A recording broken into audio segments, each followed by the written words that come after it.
दोस्तों नमस्कार।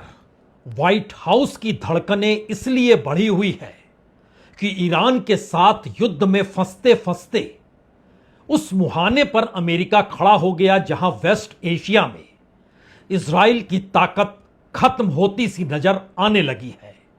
और इजराइल के साथ कौन कौन से देश खड़े होंगे, उनको चाहे अब्राहम एकॉर्ड के जरिए जबरदस्ती लाया जाए या फिर ईरान की डील के साथ उन्हें भी एक साथ समेट लिया जाए। यह दोनों सवाल दरअसल बीते 24 घंटों में जिस तेजी के साथ खड़े हुए हैं उसने पूरे वेस्ट एशिया में एक नए संकेत दे दिए हैं। यानी सिर्फ बैलेंस ऑफ पावर ही डगमगाया नहीं है, बल्कि इजराइल की पूरी ताकत, और वो ताकत जो उसके एयर स्ट्राइक के जरिए नजर आती रही आज से नहीं बरसों बरस से, और यही वो ताकत थी जिसके आसरे इजराइल पूरे वेस्ट एशिया पर राज भी करता रहा और अपना विस्तार भी वह पूरी दुनिया को दिखाता रहा।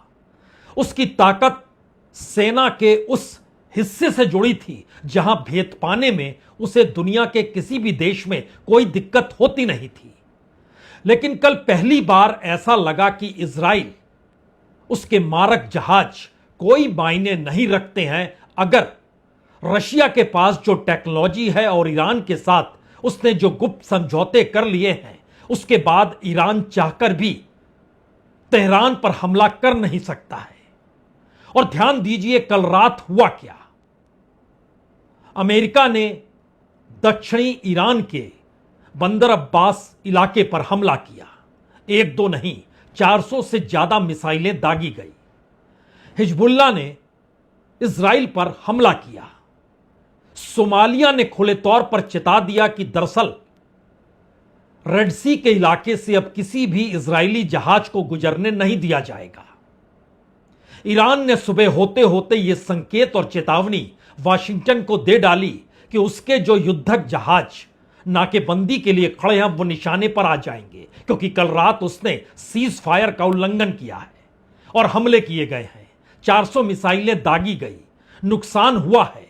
लेकिन अमेरिका ने कहा उसने आत्मरक्षा के लिए यह हमले किए, और हमले इसलिए किए गए क्योंकि रेवोल्यूशनरी गार्ड्स के जो जहाज हैं वो माइंस बिछा रहे थे। यानी आने वाले वक्त में अमेरिकी जहाज उसके दायरे में आते तो धमाका होता। तो यह आत्मरक्षा में उठाया गया कदम है, इसको सीज फायर तोड़ के ना देखा जाए। दरअसल यह बात सिर्फ कही जा रही है।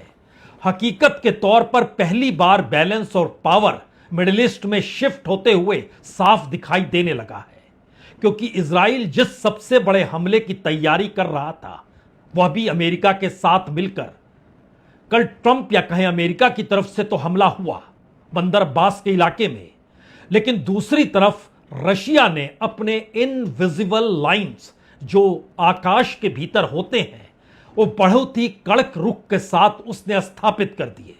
और यह माना गया कि दरअसल इजराइल का हमला ईरान के एयर स्पेस तक पहुंच ही नहीं पाया। वो पहुंचने की शुरुआत करता उससे पहले वो इंटरसेप्ट कर लिए गए और पूरे तरीके से अटैक से पहले उसको न्यूट्रलाइज कर दिया गया। और इस न्यूट्रलाइज को किए जाने की सबसे बड़ी ताकत S-400 anti air defence system जो रशिया का है। एक लिहाज से यह स्टिल्थ टेक्नोलॉजी मानी जाती है और एक अपने तरीके का यह रूस का स्टेट ऑफ आर्ट है। यानी रशियन ने ब्लॉक कर दिया उस रडार वेव को जिसके आश्रय इजराइल निशाने पर ईरान के शहरों को लेता। और इस डिसमेंटल या इस प्रोसेस की परिस्थिति में सिस्टमेटिकली डिसमेंटल होते चले गए वो तमाम मिसाइल या ड्रोन जो इजराइल दाग रहा था ईरान की तरफ। यानी कह सकते हैं दो बड़ी घटनाएं एक साथ हुई है।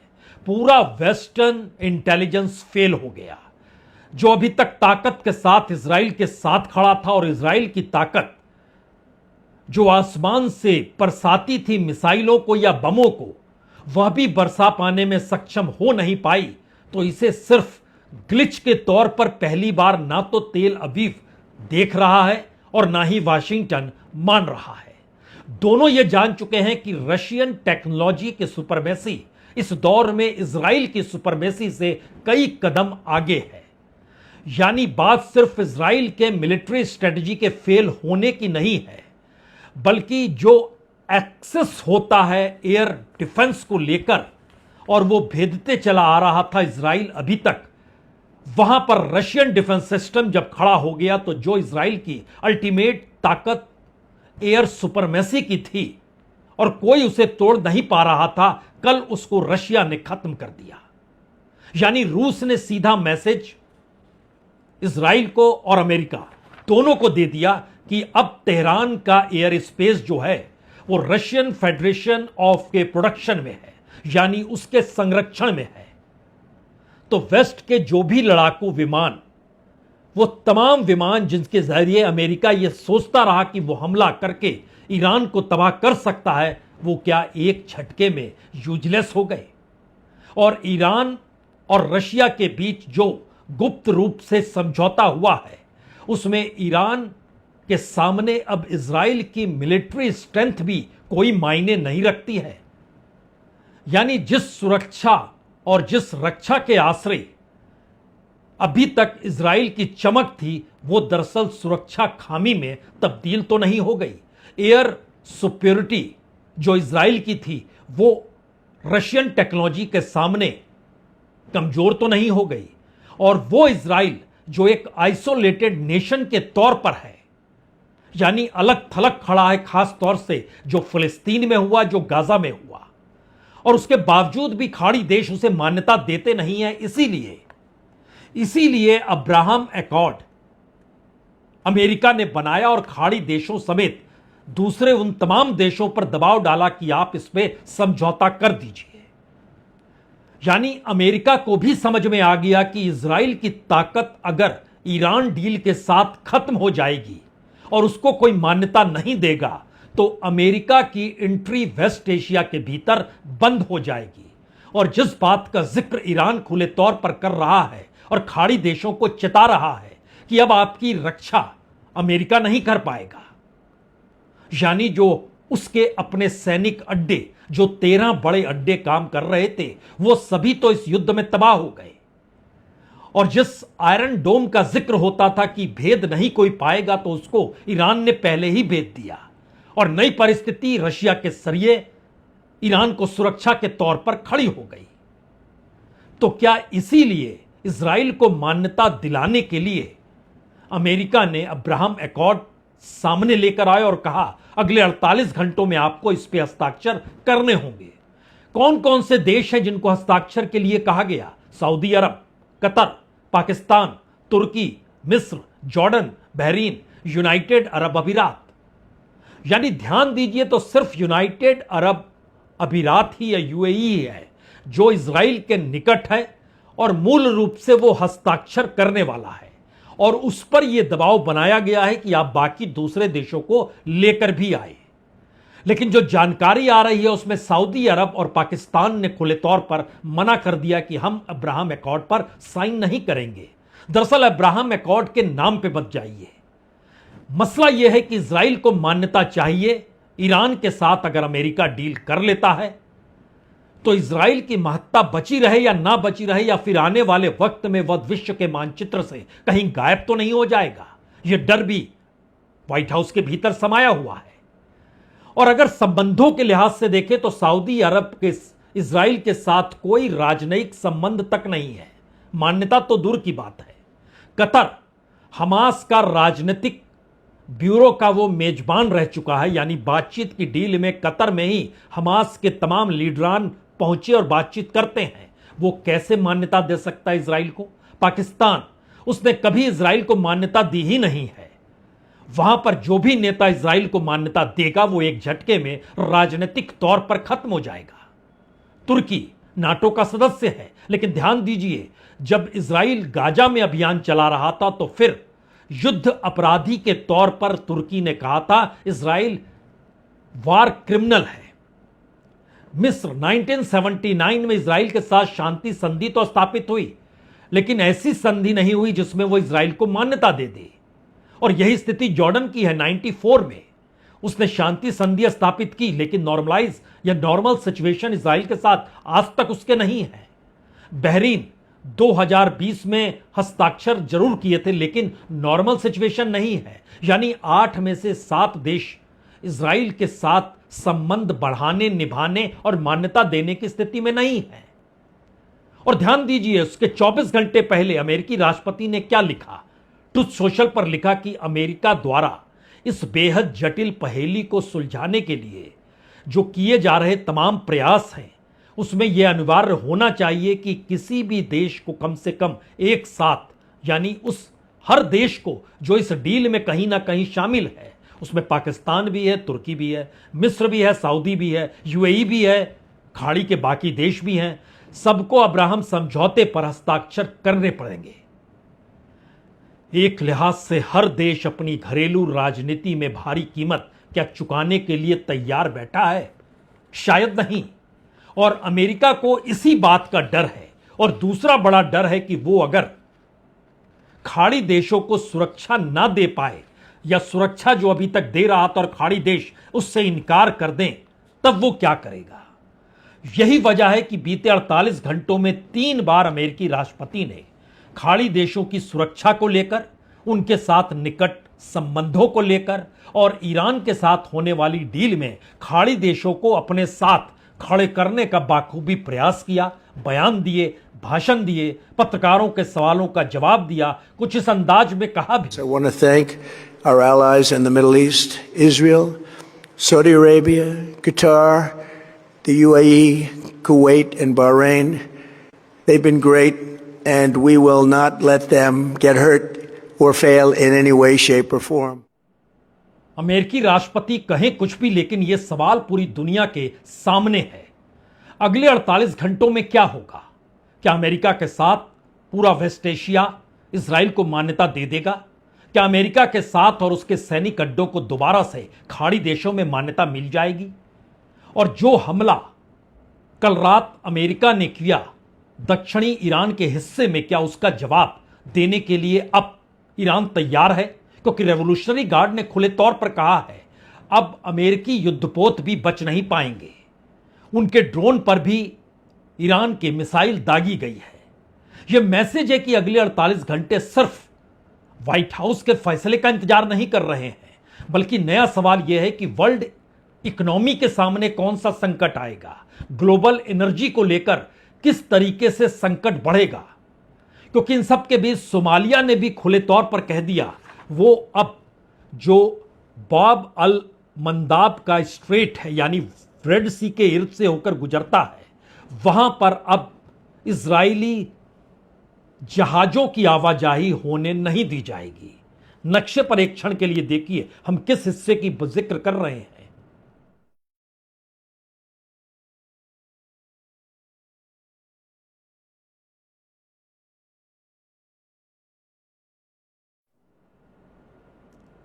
तो क्या युद्ध संभलते संभलते एक बार फिर बिगड़ चुका है?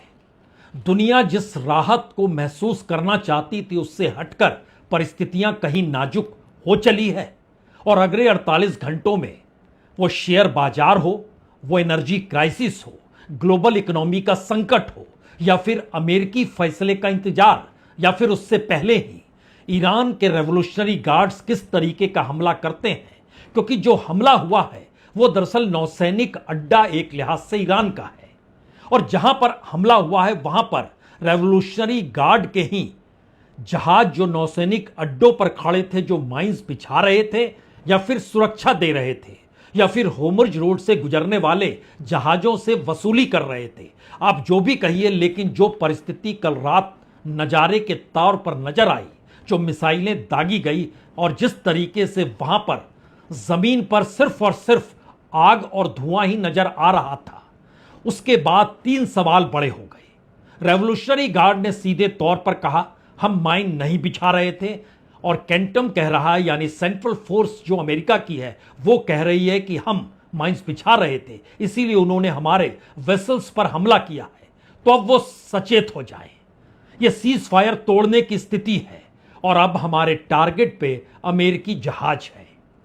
ये मैसेज सिर्फ इतना भर है, या इन सब के बीच हिजबुल्लाह ने भी कल टारगेट पर इजराइल को लिया, तेल अवीव शहर को लिया, और जिस तरीके से ईरान के भीतर अब नए टारगेट्स बनाए जा रहे हैं, जो पेंटागन की रिपोर्ट भी कहती है कि दरअसल ईरान अब जो खाड़ी देश, खास तौर से यूनाइटेड अरब अमीरात और बहरीन है, वहां की जो ऑयल रिफाइनरीज है और जो अमेरिकी इंटेलिजेंस सेंटर है, उसको वो निशाने पर लेगा। यानी युद्ध की परिस्थितियों में एक बार फिर चेस बोर्ड बदल चुकी है और इस बदली हुई चेस बोर्ड के 3 नए परिणाम सामने आ रहे हैं। ईरान पर इजराइल हमला कर नहीं पा रहा है। रशिया खुले तौर पर इंटेलिजेंस से लेकर सुरक्षा देने की स्थिति में अब ईरान के साथ खड़ा है। चीन पहले ही अमेरिका को चेता चुका है कि हम ईरान की सोवेनिटी पर हमला नहीं करेंगे और किसी को नहीं करना चाहिए। यानी न्यू अलाइनमेंट स्ट्रेटजिकली जो अभी तक नजर आ रही थी कि इजराइल के साथ अमेरिका अगर खड़ा होता है तो इजराइल की ताकत वेस्ट एशिया में कई गुना बढ़ जाएगी, लेकिन एक झटके में वो चीजें पलट गई और चीन और रशिया ईरान के साथ खड़ा है, सुरक्षा को लेकर खड़ा है, उस पर होने वाले हमलों को रोकने के लिए खड़ा है और तब इजराइल की ताकत गायब हो गई। तो क्या यह युद्ध सीधे तौर पर अब अमेरिका को ही लड़ना है और अमेरिका इसी से पीछे हटना चाहता है? यह सवाल अब इसलिए भी है क्योंकि ईरान आक्रामक कार्रवाई करने को तैयार है। अमेरिका अभी तक हर हमले को आत्मरक्षा का हमला बतला रहा है, लेकिन ऐसे मौके पर जिस जगह पर हमला हुआ, मानचित्र पर जरा देखिए, जो बंदर अब्बास का इलाका है दक्षिणी ईरान में होर्मुज रोड के बिल्कुल करीब, और जिस तरीके से रात के अंधेरे में जो भी वीडियो सामने आए हैं वो बतलाते हैं कि दरअसल इस हमले के साथ अगर इजराइल भी हमला कर चुका होता और रशिया ने अगर उसको न्यूट्रलाइज नहीं किया होता तो स्थिति नाजुक होती। लेकिन रात भर में परिस्थिति बदल गई। बावजूद इसके अमेरिकी हमले खुलकर हुए।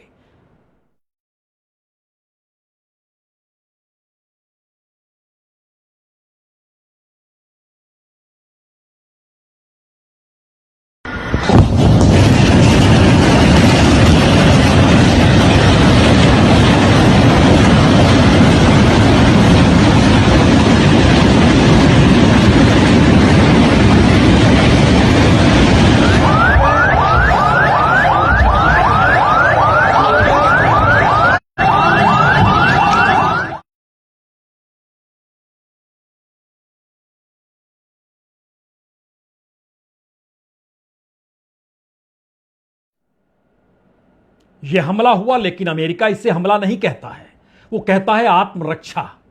ईरान कह रहा है बिल्कुल नहीं, इसका जवाब दिया जाएगा, यह एक आक्रामक अटैक है।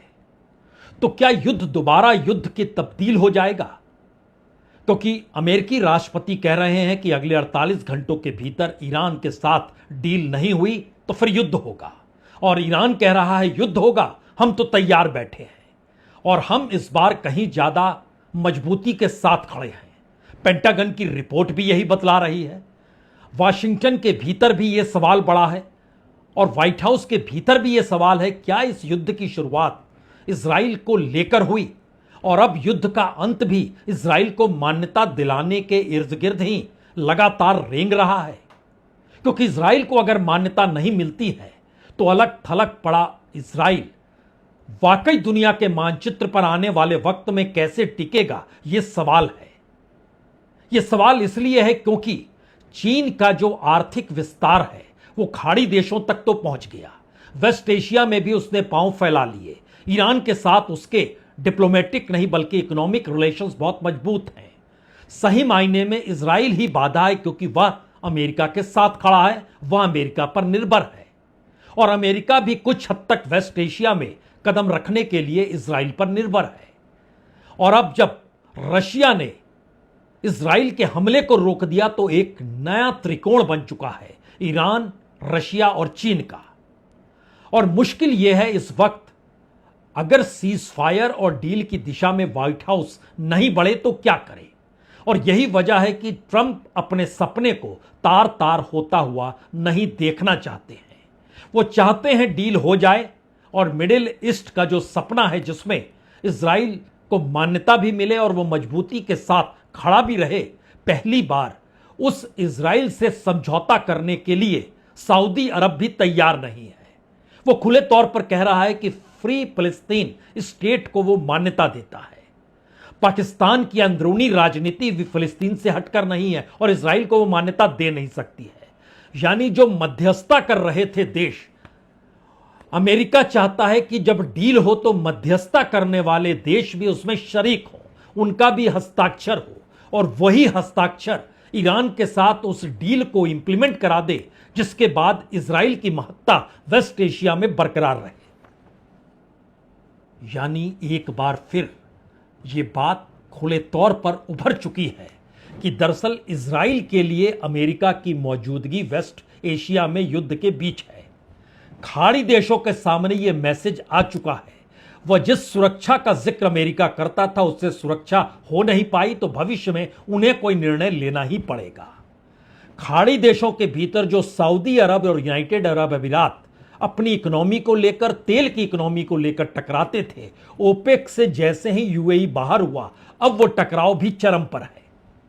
और यूएई के यात्रा बेंजामिन नेतान्याहू ने बीते दिनों की युद्ध के बीच में और आयरन डोम का जिक्र करते हुए समझौता किया यूएई के साथ, और अब्राहम अकॉर्ड में पहले हस्ताक्षर करने वालों में यूएई ही है।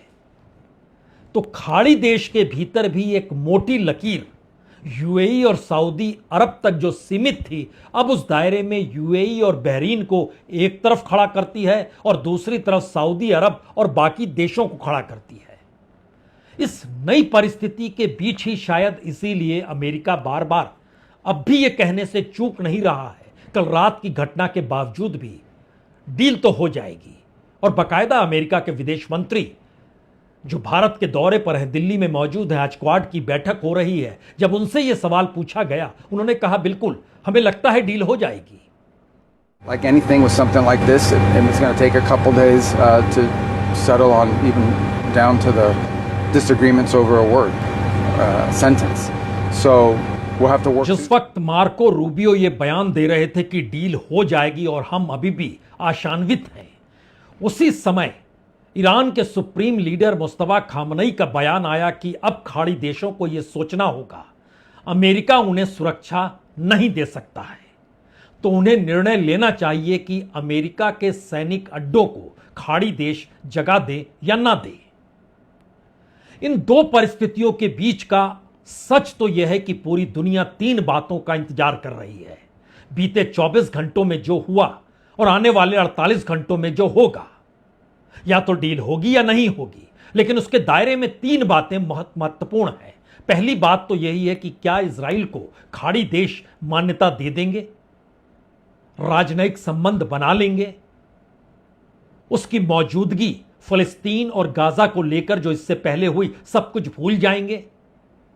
शायद इसीलिए पहला सवाल इजराइल के अस्तित्व को लेकर भी है, और दूसरा सवाल है इन सब के बीच खाड़ी देश जो आर्थिक परिस्थितियों में अब चीन और रशिया के मद्देनजर ईरान को दुश्मन के तौर पर नहीं देख रहे हैं, बल्कि अपनी अर्थव्यवस्था को साधने के लिए दुनिया के उन तमाम देशों की तरह खुद की परिस्थिति को भी समझ रहे हैं कि अगर अमेरिका के साथ खड़े रहे तो जो हालत या जो सोच अब ऑस्ट्रेलिया की है, जापान की है, यूरोपियन कंट्रीज की है, नाटो कंट्रीज की है, तो उन्हें भी कुछ सोचना होगा। यानी जो सुपरमेसी अमेरिका की युद्ध से पहले मौजूद थी, क्या वो डामाडोल हो जाएगी? और तीसरा सवाल जो सबसे महत्वपूर्ण है, क्या अमेरिका चाहेगा कि पूरी दुनिया इस एनर्जी क्राइसिस में फंसी रहे? क्या अमेरिका चाहेगा इस इकोनॉमिक क्राइसिस के साथ साथ, एनर्जी क्राइसिस के साथ साथ इकोनॉमी की क्राइसिस और उसके साथ उसकी अपनी ट्रेड डील और टैरिफ डील का जो पूरा का पूरा युद्ध है, वो सब एक साथ आकर खड़े हो जाएं? यानी समाधान के लिए हर देश अमेरिका को ही देखे, इसीलिए इस डील को वह उस पॉइंट तक ले जाना चाहते हैं जहां पर उसके अपने प्यादे हो या वजीर हो, मान्यता उन्हीं को मिले, और उन्हीं से टकराव अब इस पूरे क्षेत्र के तमाम देशों को हो चुका है। और जो सवाल एक वक्त नाटो कंट्रीज और वेस्टर्न कंट्रीज के भीतर एनर्जी क्राइसिस को लेकर खड़ा हुआ, क्या वो एक नए अलाइनमेंट की दिशा में पूरी दुनिया को ले जा रहा है, जिसमें अमेरिका भी कहीं अलग थलग तो नहीं होगा। शायद इसीलिए तीसरा सवाल पेट्रो डॉलर से जुड़ा है। तीसरा सवाल सितंबर में होने वाली ब्रिक्स की बैठक से जुड़ा है, जो दिल्ली में होनी है। तीसरा सवाल इजराइल और ईरान के बीच अमेरिकी ताकत की मौजूदगी से जुड़ा है। यह तीसरा सवाल रशिया और चाइना के साथ कुछ नए आर्थिक संबंध या तेल को लेकर रियायत देने से भी जुड़ा है। और यह तीसरा सवाल व्हाइट हाउस की उस ताकत को भी चुनौती दे रहा है, जहां पर अभी तक उसने जैसा चाहा दुनिया में वैसा किया, लेकिन पहली बार इस युद्ध के दायरे में वो ऐसा फंसा कि अब उसे अपने इजराइल के लिए लड़ाई न सिर्फ लड़नी पड़ रही है, बल्कि इजराइल की ताकत गायब हुई तो अमेरिका की मान्यता भी अंतर्राष्ट्रीय मानचित्र पर पुरानी वाली स्थिति में बिल्कुल नहीं रहेगी। ये मैसेज अगले 48 घंटों को लेकर और ज्यादा साफ होने वाला है। बहुत बहुत शुक्रिया, बहुत बहुत शुक्रिया।